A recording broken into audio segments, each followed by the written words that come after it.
Et la parole est à Monsieur Éric Coquerel.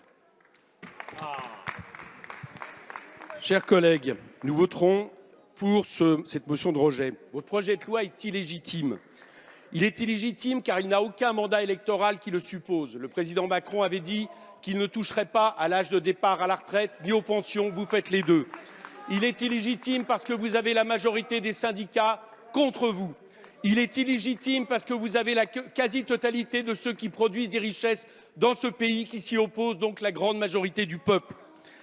Il est illégitime et vous êtes du coup obligé d'utiliser des méthodes non démocratiques. Passage en force, ordonnance, études d'impact truquées, jusqu'à la répression et l'intimidation permanente du mouvement social. Il est antidémocratique et même contraire à l'esprit de la Constitution, celle du CNR, Monsieur Guérini, que cyniquement vous citez. Je cite, qui garantit aux vieux travailleurs la protection de la santé, la sécurité matérielle, le repos et les loisirs. Votre recul civilisationnel fait l'inverse, au point que votre rapporteur, Monsieur Turquois, explique qu'elle a pour but de bien vieillir au travail. Eh bien, nous ne voulons pas bien vieillir au travail. Et votre recul sans cesse de l'âge de départ à la retraite, ça signifie une chose, vous proposez aux gens d'être soit des travailleurs pauvres, soit des retraités pauvres, soit ceux qui ont les moyens de recourir à la retraite à capitalisation, qui est le véritable objectif de votre réforme.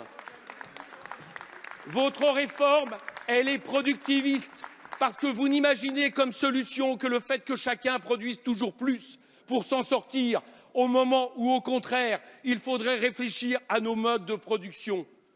Votre réforme, elle est illégitime, elle est antidémocratique, elle est contraire à la Constitution, elle signifie un recul civilisationnel, elle est productiviste. Et pour cette raison, nous voterons sans hésiter, contrairement, et je le regrette, à ce qu'ont fait nos collègues républicains tout à l'heure, nous voterons avec cohérence la motion de rejet des Républicains. Et si elle n'est pas appliquée, comptez sur nous pour vous mener une vie d'enfer dans cette Assemblée jusqu'au retrait. Merci.